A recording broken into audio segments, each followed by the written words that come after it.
Bom dia, tudo bem? Bom dia, pessoal. Boa terça-feira, terça-feira de feriado. Bom dia, bom dia. Como vocês estão?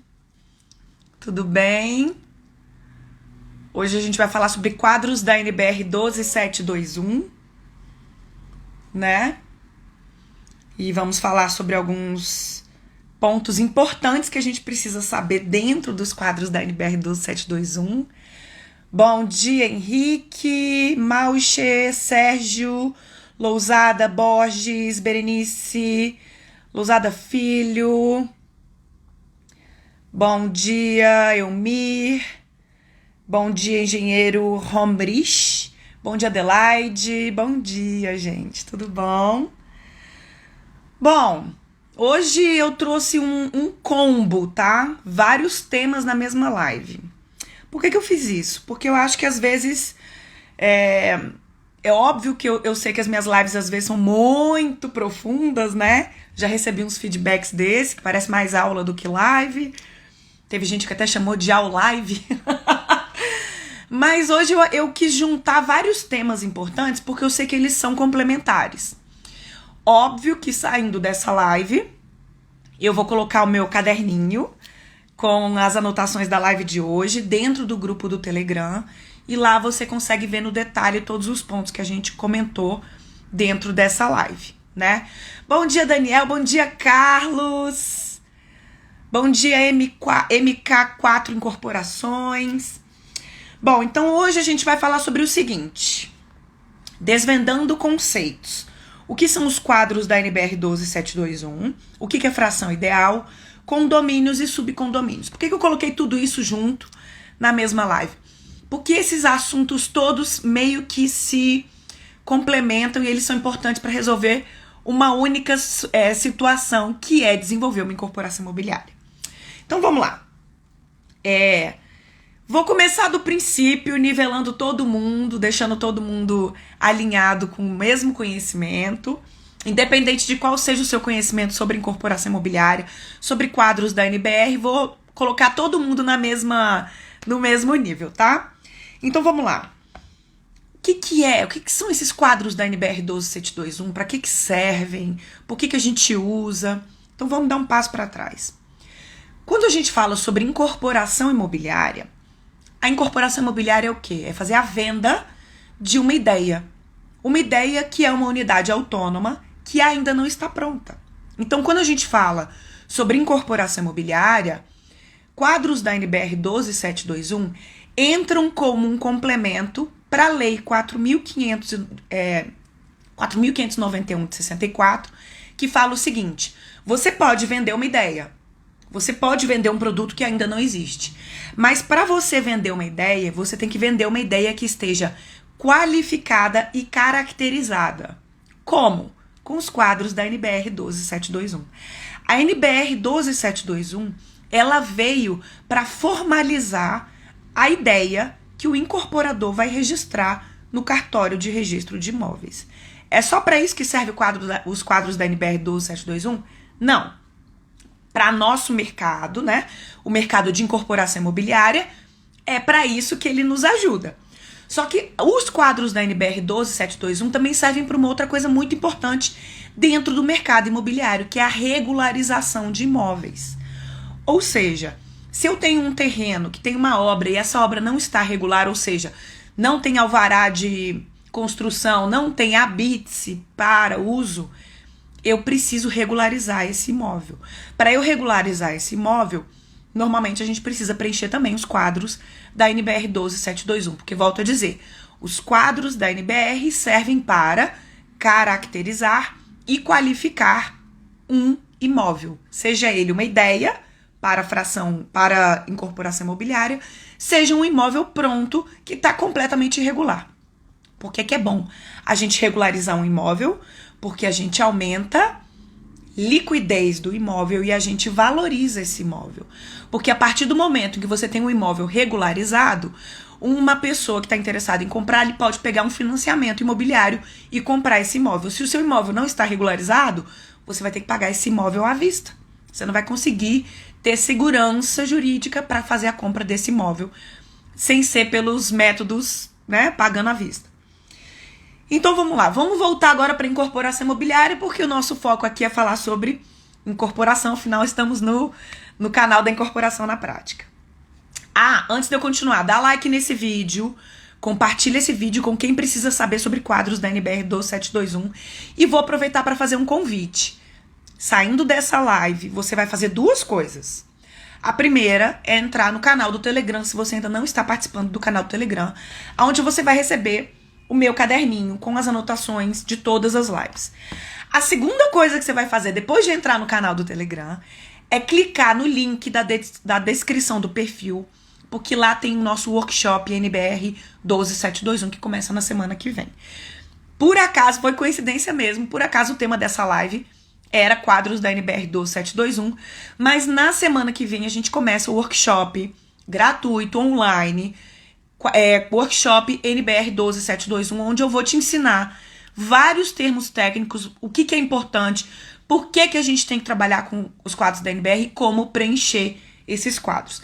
E, obviamente, ao final desse workshop, eu vou abrir inscrições para o meu curso de preenchimento dos quadros da NBR 12721. Então, chega de propaganda, vamos falar do que eu vim falar aqui hoje. Bom, então, quando eu falo sobre preenchimento dos quadros da NBR 12721 para incorporação imobiliária, significa dizer que eu sou um incorporador que estou lançando um produto imobiliário e eu vou vender esse produto na planta. Ou seja, eu vou fazer o registro da incorporação, que é uma exigência da Lei 4.591 de 64, para que eu possa então vender essa ideia. Só que para eu fazer o registro da incorporação, existe também uma sequência de atividades e de dados que você precisa preencher.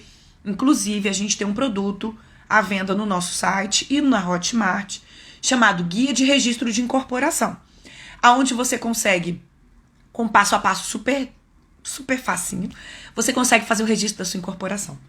Então, quando eu vou pegar os quadros da NBR 12721 para preencher esses quadros, para formalizar a minha ideia, e então, depois de fazer o preenchimento dos quadros da NBR 12721, eu vou fazer a minuta da convenção de condomínio, vou fazer o regimento interno, ou seja, eu vou definir a regra do jogo desse produto imobiliário, eu vou obter o registro de incorporação. E é com o registro de incorporação com esse número que eu estou apto, então, para fazer a venda da unidade autônoma. Isso para incorporação imobiliária. Beleza. Aí, eu já vou entrar no segundo conceito, que é fração ideal. O que é fração ideal? E aí eu vou dar um exemplinho simples, que eu sempre falo sobre isso. Em todas as minhas aulas ou consultorias, eu falo sobre o que é fração ideal. Fração ideal é o seguinte: eu tenho um terreno, eu sou um incorporador, então eu vou desenvolver um produto imobiliário, certo? Dentro desse produto imobiliário, eu tenho área comum e área privativa. Quando eu vendo a área privativa, eu gero VGV. Vocês já ouviram falar sobre VGV. Se não sabe o que é VGV, Valor Geral de Vendas, volta que tem live falando sobre isso. Mas vamos lá. Então, eu desenvolvo um produto imobiliário e eu vou fazer a venda das unidades autônomas. O que são as unidades autônomas? É o apartamento, é a vaga de garagem, é a loja, é a sala comercial, é a laje corporativa, é o lote com casa, é somente o lote, um condomínio de lotes. Então, cada incorporação imobiliária tem um tipo de condomínio que a gente vai fazer a venda da unidade autônoma. E o que é uma unidade autônoma? Unidade autônoma é uma unidade que tem livre acesso para fora do logradouro. Quem é o logradouro? É o meu terreno. Então, dentro de uma incorporação imobiliária, quando eu estou falando sobre incorporação imobiliária, eu falo sobre condomínio edilício. Existem vários tipos de condomínio. Eu deixei anotadinho aqui dentro do meu caderninho, mas depois a gente vai entrar. Eu tô vendo que vocês já estão mandando umas perguntas aqui. Pode mandar pergunta que no final da live eu vou responder, tá, gente? Pode mandar várias perguntas aí que no final da live. Hoje eu tô com tempo porque hoje é feriado, né? Então eu vou mandar, vocês podem mandar pergunta que eu vou responder no finalzinho da nossa live. Bom, então eu tenho vários tipos de condomínio. Quando eu falo sobre incorporação imobiliária, eu estou falando sobre condomínio edilício, que é o quê? É um condomínio onde eu vendo uma fração ideal. E aí vamos voltar para entender o conceito de fração ideal. A gente tem o condomínio geral e a gente tem condomínio edilício. Condomínio geral eram aqueles tipos de condomínio que a gente fazia antes da lei 4.591 de 64, aonde a gente vendia cotas, né? Então eu tinha um condomínio lá com 8 casas. Cada casa, vou facilitar minha vida, um condomínio lá com 10 casas, cada casa tinha 10% do condomínio. Não tinha essa separação relacionada com a área da unidade autônoma. Então, vamos voltar para entender fração ideal. Quando eu falo sobre fração ideal, o que a gente tem que entender?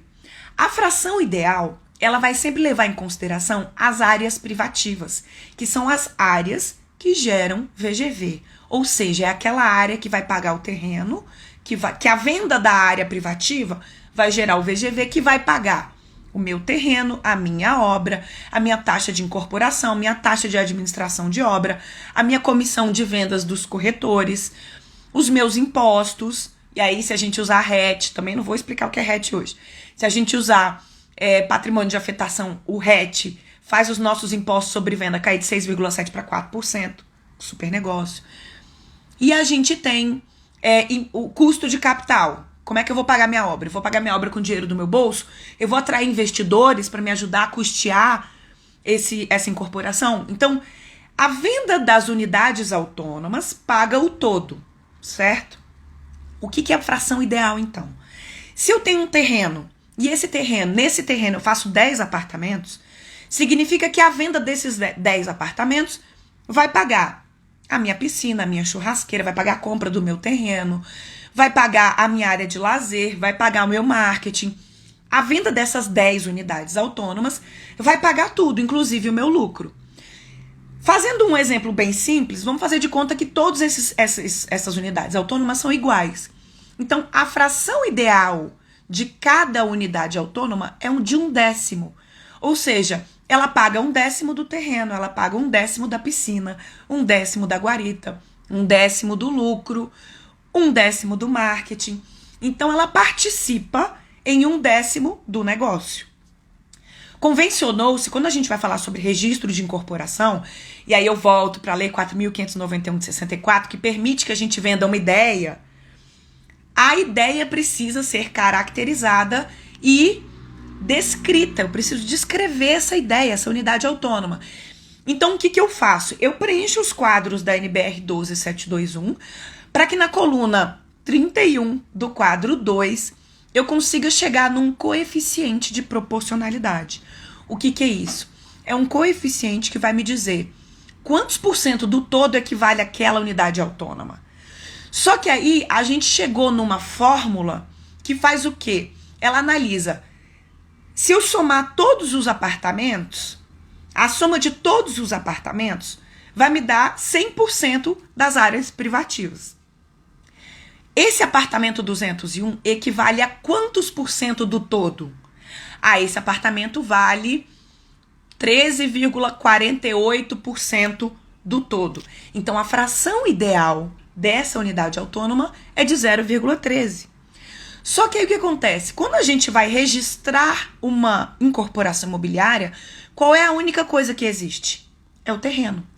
Então, o que a gente faz? A gente registra essa incorporação imobiliária vinculada a uma matrícula individualizada, porque inicialmente a gente tem uma matrícula de terreno.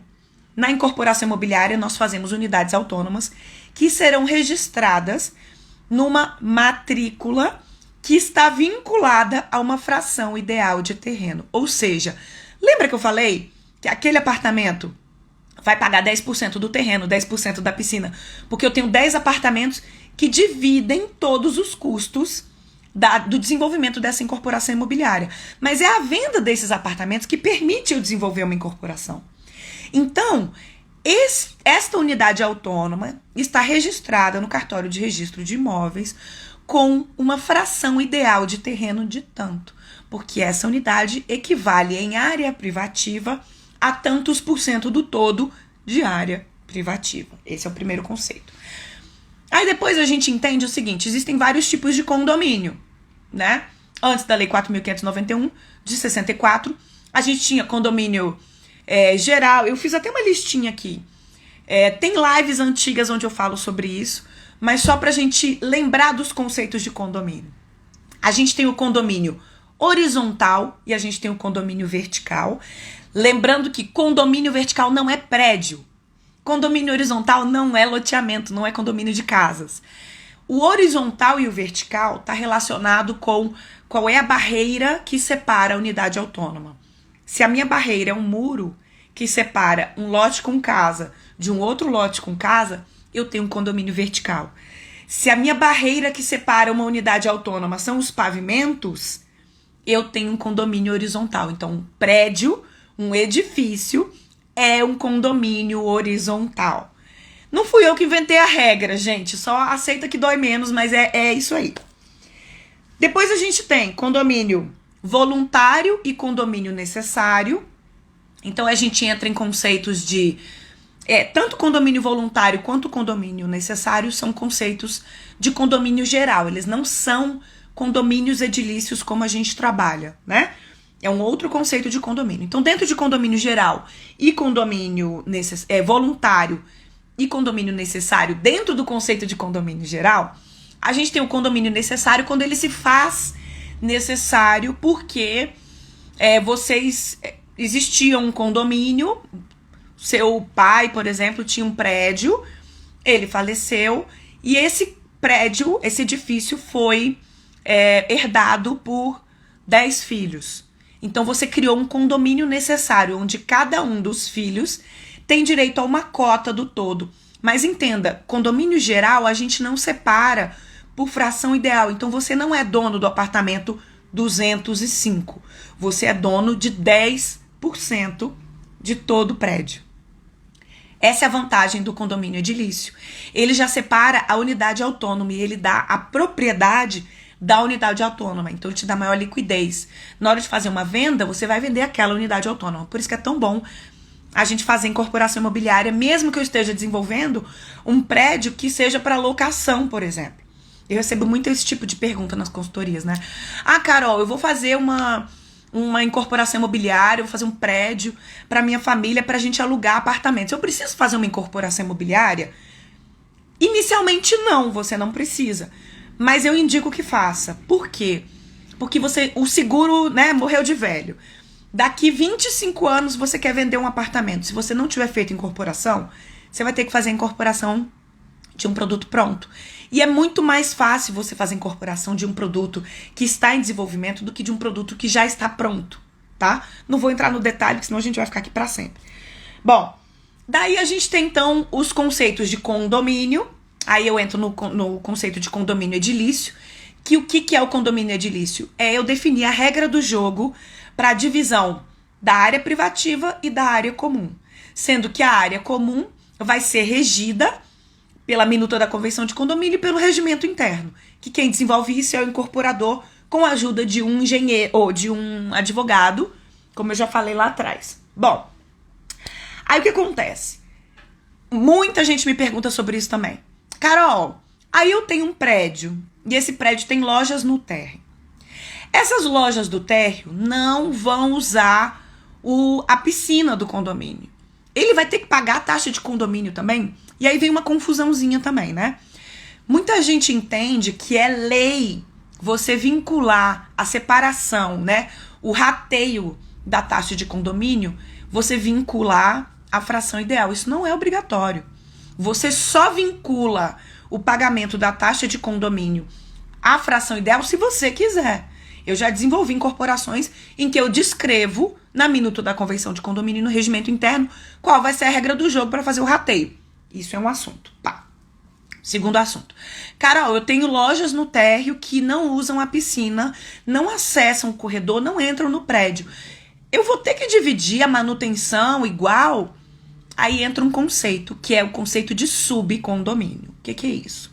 Toda vez que a gente tem um condomínio edilício, esse condomínio, ele está regulamentado, regularizado dentro de uma regra. A regra do jogo daquele condomínio. Aonde que eu defino essa regra do jogo? Dentro do regimento interno e da minuta da convenção de condomínio. Inclusive, eu ensino a fazer isso dentro do curso dos quadros da NBR 12721. Volto a reforçar o convite.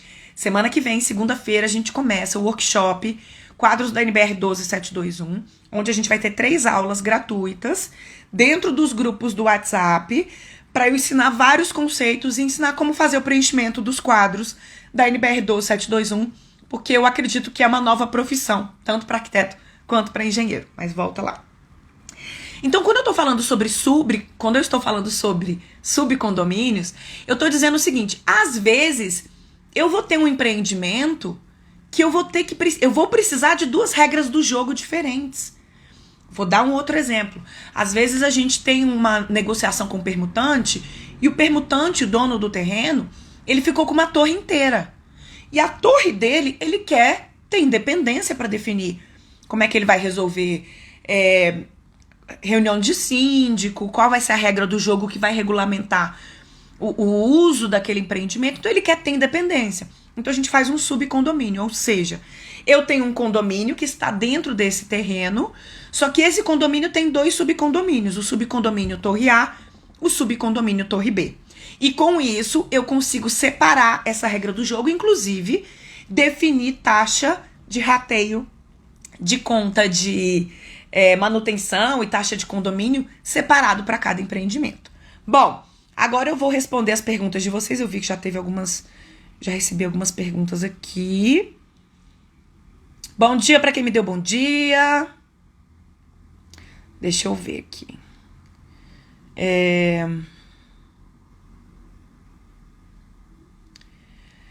O Elmir Lopes Dias perguntou o seguinte: tem que fazer o RI para uma casa que estou construindo para vender? Para você fazer um condomínio, é necessário que você tenha pelo menos 2 unidades, né? Porque um condomínio, ele tem unidades autônomas e área comum. Se você só vai vender a casa, você não precisa fazer registro de incorporação, tá, Elmir? É só se você for fazer um condomínio. Se é uma casa única, você vai vender a casa separada. Você vai vender a casa como um imóvel qualquer. Você não precisa fazer condomínio. Parabéns pelo conteúdo. Obrigada, Salomão. Uma única casa tem que ter RI? A pergunta do Elmir. Não, Elmir, não precisa. Ricardo LGRJ. Como funciona a incorporação de casas geminadas? Essa é uma pergunta recorrente nas minhas lives de quadros da NBR 12721. Muito boa sua pergunta e uma coisa muito usual, assim, acontece muito no nosso mercado. O que acontece? Quando a gente começa o desenvolvimento imobiliário de uma região, toda região tem PDOT, Plano Diretor de Ordenação Territorial, ou tem LUOS, Lei de Uso e Ocupação do Solo, ou tem Código de Obras. Toda região tem a sua regra do jogo, né? Então ela diz o seguinte: olha, esse terreno que tem 5.000 metros quadrados, você pode desmembrar esse terreno em lotes mínimos de 500 metros quadrados. Ou eu tenho outras situações em que eu tenho um lote de 600 metros quadrados e a prefeitura fala o seguinte: olha, você pode desmembrar, ou seja, separar esse lote em 2 lotes de 300 metros quadrados. Você pode separar esse lote em 3 lotes de 200 metros quadrados. Só que o que acontece? Existe uma coisa que é a Lei de Uso e Ocupação do Solo, que foi desenvolvida às vezes lá em 1980, que imaginava que o mercado imobiliário ia caminhar numa direção. Só que o mercado é soberano, né? E algumas regiões se desenvolvem mais que outras. Então, às vezes, Ricardo, a gente está numa região em que, se eu vender uma casa dentro de 2 lotes de 300 metros quadrados, essa casa vai ficar muito cara, vai ficar com um ticket muito alto, que não condiz com o padrão de produto imobiliário daquela região. Então, eu preciso fazer casas menores. Aí a gente entra no conceito de condomínio. O Código de Edificações, ou a Lei de Uso e Ocupação do Solo daquela região, fala o seguinte: olha, você pode fazer 2 lotes de 300 metros quadrados e fazer 2 casas individualizadas, ou você pode fazer o seguinte, você pode fazer 4 casas geminadas num condomínio, e aí cada lote tem 150 metros quadrados. Nesse seu lote hipotético de 600 metros quadrados. E aí o que acontece? Você transforma um produto que iam ser 2 casas num terreno de 300 em um produto com 4 casas num terreno de 150. O que você fez? Você diminuiu o padrão do empreendimento. Você transformou esse produto num produto mais acessível, que tem um ticket de venda mais barato, um preço de venda mais barato. E com isso você aumentou a acessibilidade desse produto, aumentou a liquidez desse produto e atendeu ao que o mercado está praticando naquela região. Então, às vezes, acontece um descompasso entre a legislação do terreno e o que o mercado está praticando naquela região. Em função de especulação imobiliária, eu não vou dizer... Não vou entrar aqui, vou tomar o restinho do meu café. Não vou entrar aqui no detalhe se eu acho certo ou errado. O que eu acho sobre isso. Mas é uma forma da gente viabilizar alguns terrenos que produziriam produtos muito caros para uma certa região. Então, o que a gente faz? As prefeituras entenderam que, como forma de viabilizar o desenvolvimento imobiliário dessa região, eles permitem que o Ricardo pegue esse terreno de 600 metros quadrados e ele faça 4 unidades autônomas num condomínio. Mas, Carol, condomínio não precisa ter área comum e não precisa ter área privativa. Se eu fizer uma casa geminada, eu não tenho área comum. O cartório de registro de imóveis entende isso. Então, eu já vi de tudo acontecer. Eu já vi cartório de registro de imóveis não colocar nenhuma área como área comum, colocar 0, porque a gente tem, dentro dos quadros da NBR 12721, né? A gente tem o quadro Informações Preliminares, depois a gente tem o quadro 1 até o quadro 8. No quadro 1, a gente coloca as áreas por pavimento, no quadro 2, a gente coloca as áreas separadas por unidades autônomas. E aí o que acontece? Existe dentro do quadro da NBR, no quadro 1 e no quadro 2, uma área para áreas de divisão não proporcional e existem as áreas de divisão proporcional. As áreas de divisão não proporcional são as áreas privativas. Por que elas são não proporcionais? Porque eu posso ter dentro de um mesmo empreendimento um apartamento de 2 quartos e um apartamento de 3 quartos. O meu apartamento não é proporcional ao seu, então eu tenho áreas de divisão não proporcional. O apartamento de 2 quartos não é proporcional ao apartamento de 3 quartos. Cada apartamento tem o seu tamanho. Agora, o que é proporcional? É a divisão das áreas comuns. A divisão das áreas comuns é proporcional ao tamanho da minha área privativa, porque ela é proporcional à minha fração ideal, que eu já expliquei lá atrás. Então, voltando para o condomínio de casas geminadas. Quando eu estou falando de casas geminadas, ou eu vou colocar o GLP, a lixeira, o muro frontal como área comum, senhoras e senhores, é o que acontece, ou não vai ter nenhuma área comum. E para essas regiões, tanto a prefeitura para aprovação de projetos, quanto o cartório de registro de imóveis já aprovam uma incorporação imobiliária desse jeito para viabilizar o negócio. Beleza, Ricardo? Respondi? Deixa eu ver o que mais que a gente pergunta. Lousada Filho. Carol, estou desenvolvendo um loteamento e dentro desse loteamento estou viabilizando a implantação de edifícios casa verde e amarela e casas geminadas. Como é o processo de incorporação? Primeiro que você vai fazer 2 coisas. Primeiro você vai fazer um loteamento. O loteamento não é incorporação imobiliária. O loteamento é o loteamento. E é regularizado pela lei. Vou até pegar aqui pra você, porque eu sou dessas, né? Ó, loteamento. Você vai pegar a lei. Cadê? A lei 13.465 de 2017, se você for fazer um loteamento fechado ou um condomínio de lotes. Ou você vai pegar a lei que é só para loteamento. Deixa eu achar aqui. Não tô achando. Depois você coloca no Google aí. É a lei para loteamentos. Então, a primeira coisa que você vai fazer é montar um loteamento. E aí, dentro desse loteamento, você vai ter lotes para incorporação imobiliária. E aí você vai ter um lote para fazer um condomínio edilício para produto CVA, Casa Verde e Amarela. Você vai fazer um outro conjunto de lotes para fazer um condomínio de casas geminadas. Então, primeiro, você vai fazer um loteamento. E esse loteamento tem um projeto urbanístico, aonde... Lembra que eu acabei de falar da prefeitura, que a prefeitura define o que vai ter em cada lote? Quando você faz um loteamento, você faz um projeto urbanístico do loteamento, aonde você define a regra do jogo para cada lote. Então, você vai fazer uma setorização. Alguns terrenos vão ser terrenos para casas, então é um lote, você só tá vendendo um lote. Alguns terrenos para comércio, então você vai, por exemplo, fazer um sobrado. Alguns terrenos para edifícios de térreo mais 3, para CVA, Casa Verde e Amarela, e por aí vai.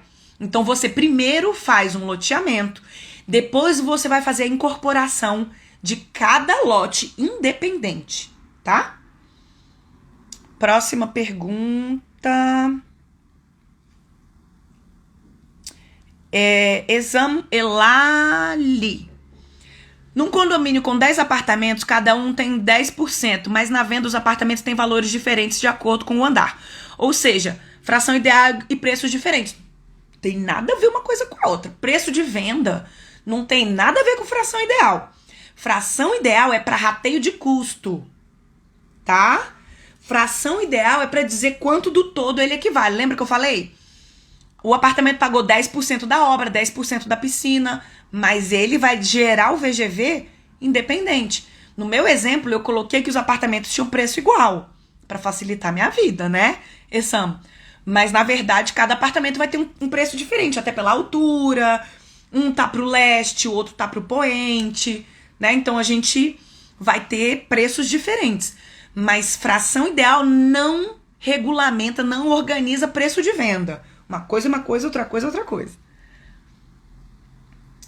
Próxima pergunta. Elmiro, obrigado. Gustavo Leão. Taxa de cartório é muito caro para incorporação.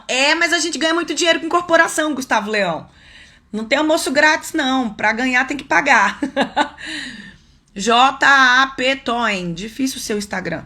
Incorporar condomínio em 3 fases. O incorporador precisa pagar o condomínio das fases restantes no período de construção? Eu não entendi sua pergunta. Incorporar condomínio em 3 fases. O incorporador precisa pagar... O incorporador vai fazer o RI dos 3 empreendimentos. Só que ele pode fazer o registro de cada incorporação em cada momento que ele for desenvolver. Veja se eu expliquei.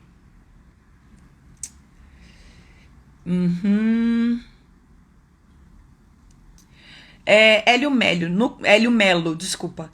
No condomínio de lotes, como aplica-se as regras da incorporação? Parabéns pelo conteúdo. Obrigada, Hélio. Então, você tem 2 tipos de fazer. Você pode fazer o condomínio de lotes, que é o loteamento fechado, né? O condomínio de lotes. Aí é uma incorporação. E aí ele tá regulamentado pela lei... Deixa eu pegar aqui... Eu e meu caderninho, né, gente? Não vivo sem. Peraí.